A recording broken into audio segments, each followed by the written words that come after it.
tunafanya kitu ambacho kimetukuka, lakini baraka za Mungu, sababu Mungu baada ya kutuumba au kabla ya kutuumba tulikuta miti, tulikuta mazingira mazuri, tukaumbwa binadamu. Hivyo tuna kila sababu ya kuyalinda na kuyatunza mazingira safi. Ndugu zangu wa Tanzania, tukija kwenye agenda zero waste management, leo hii ndugu zetu wa Kijani Hai, kwa mradi wa Kijani Hai, ndugu zetu Helvetas na JZ kushirikiana na Joyland wameamua kuzindua mpango mkakati huu wa zero waste kwenye mashule yetu. Hivyo basi, hii ni bahati kubwa sana mmeweza kuipata. Tuna kila sababu ya kuwashukuru Helvetas na JZ na Joyland kwa hiki ambacho wamekifanya. Hakika ni mradi utafanya vizuri ndani ya shule, lakini mradi ambao unampa tija mwanafunzi anapokuwa shuleni, hata anapotoka ndiye mwananchi wa baadaye, ndiye mwanakijiji wa baadaye, na ndiye mfanyakazi wa baadaye, na ndiye mzazi wa baadaye, atakuwa tayari amejipatia ajira. Piga makofi tafadhali. Ndugu zangu wananchi na wanafunzi kwa ujumla, swala zima la utenganishaji wa taka ni swala ambalo linamhusu kila mmoja.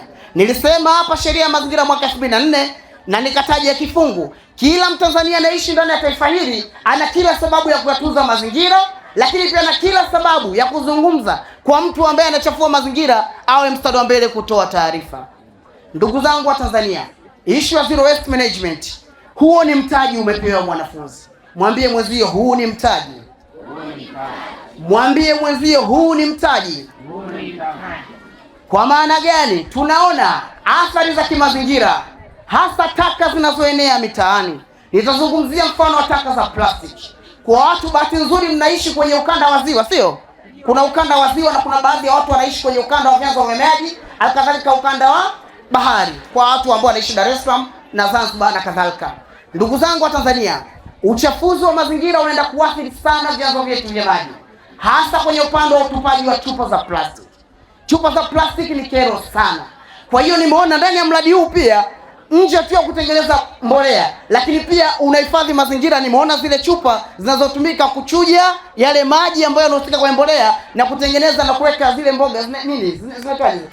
Chinese, yes. Maana yake zinakuwa kupitia chupa. Kwa hiyo tumefanya mambo mawili kama sio matatu. La kwanza tumepata mbolea, la pili tumehifadhi mazingira, lakini la tatu tunapata fedha. Piga makofi tafadhali. Ndugu zangu wa Tanzania, tukija kwenye mfumo wa moja kwa moja kwenye utunzaji wa mazingira, kwenye upande wa taka za plastiki ni kero. Tumesema namna gani sasa? Tuzungumzie upande wa bahari, upande wa maziwa.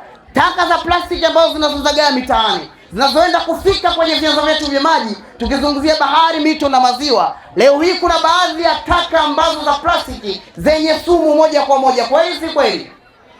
Taka hizo zikienea kwenye vyanzo vya maji, na tunaona kwenye bahari au kwenye ziwa wanatoka samaki, si ndio hivyo?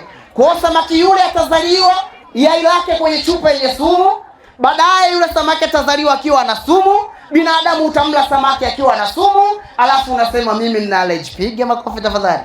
Kwa hiyo namna gani sasa tunapata elimu kwenye utunzaji wa mazingira? Upande wa taka za plastiki tuna kila sababu. Amezungumza hapa mheshimiwa afisa mazingira mkoa. Tuna vile tunaita 3R: reduce, reuse, recycle. Kwa maana hiyo basi, hizi taka za plastiki tuzichukue zitumike kama mapambo, tuzichukue zitumike kama upande wa kuchuja hayo maji ya mbolea, tuzichukue tuzitumie kama kwenye mwanga kwa nyinyi wanafunzi mnaosoma kupunguza zile mwanga wa taa ile chumbani, sio? Lakini zinatumika kwenye kila eneo. Hivyo ndugu zangu wanafunzi na wananchi kwa ujumla, naomba tuchukue ajenda ya utunzaji wa mazingira. Umwambie na mwenzio kwamba hii ajenda ya kwetu sote. Mwambie mwenzio.